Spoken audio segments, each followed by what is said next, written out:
राधे राधे सभी को। भगवान वामन के प्राकट उत्सव पर सभी भक्तों को ढेर सारी शुभकामनाएं। आइए भक्तों, हम व्रत का विधान और व्रत की कथा सुनने का पढ़ने का प्रयास करते हैं। वामन द्वादशी का व्रत करने वाले व्रती को चाहिए कि द्वादशी को मध्याह्न के समय भगवान वामन का षोडोपचार पूजन विधि पूर्वक करना चाहिए तथा वामन भगवान की कथा सुने। तदंतर एक मिट्टी के पात्र में दही एवं शक्कर रखकर ब्राह्मण को दान दे। इस दिन फलाहार कर दूसरे दिन त्रयोदशी को पारायण करना चाहिए। अब इस व्रत की कथा इस प्रकार है। सतयुग में प्रहलाद के पुत्र दैत्यराज बलि ने स्वर्ग लोक पर अधिकार कर लिया।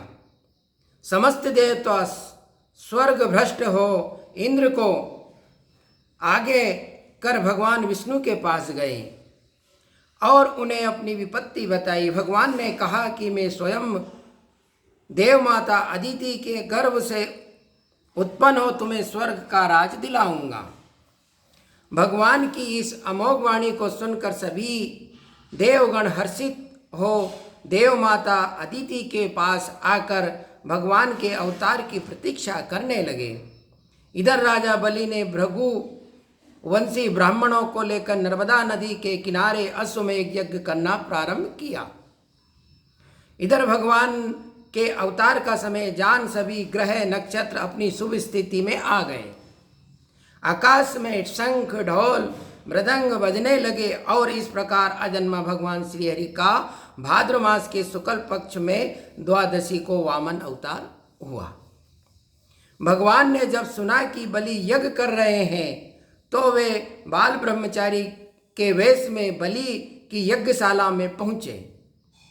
उनके तेजोमय स्वरूप को देखकर बलि ने अर्घ्य पाद्य आसन आदि देकर उनका षोडोपचार पूजन किया तथा चरणों तक ग्रहण किया। उसके बाद उनकी वंदना कर बलि बोले, हे ब्राह्मण कुमार, आप गो स्वर्ण भूमि रथ गज अश्व आदि जो कुछ भी चाहे मांग ले। वामन भगवान ने कहा, है दैत्यराज, आप प्रहलाद वंश के हैं और मुंह मांगी वस्तु देने वालों में श्रेष्ठ हैं। इसलिए मैं आपसे थोड़ी सी पृथ्वी केवल अपने पैरों से 3 डग मांगता हूं। मैं आपसे इससे अधिक नहीं चाहता, क्योंकि आवश्यकता से अधिक प्रतिग्रह पाप है। भगवान की बात सुनकर बलि ने हंसते हुए कहा, अच्छी बात है, जितनी तुम्हारी इच्छा हो उतना ही ले लो। यह कहकर वे जैसे संकल्प करने चले वैसे ही दैत्यराज शुक्राचार्य ने उन्हें यह कहते हुए रोक दिया कि ये स्वयं भगवान श्री हरि हैं। 3 डग में तो ये सारा ब्रह्मांड नाप लेंगे और तुम्हें राज्य श्री से हीन कर देंगे। इस पर बलि ने कहा, जिनके लिए यज्ञ यज्ञादि किए जाते हैं वे भगवान विष्णु यदि स्वयं उपस्थित हो दान प्राप्ति की इच्छा कर रहे हैं तो मैं अवश्य दूंगा। इस पर शुक्राचार्य ने बलि को साफ दे दिया कि मेरी आज्ञा का उल्लंघन करने के कारण तुम श्रीहीन हो जाओगे। इस पर भी जब बलि दान देने के लिए भगवान के चरण धोने लगे तो देवता गंधर्व सिद्ध चरण उनकी प्रशंसा कर दिव्य पुष्पों की वर्षा करने लगे। इसके बाद वामन भगवान ने अपने एक पग से पृथ्वी का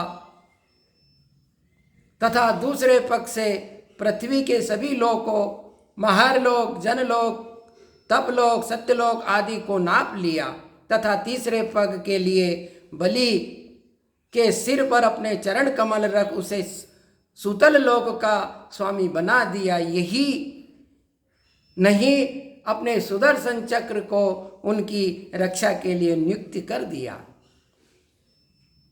राजा बलि ने सदैव दर्शन देने का वरदान भी प्राप्त कर लिया। नित्यम दृष्टासी माम तत्र गदापाणि मवस्थितम।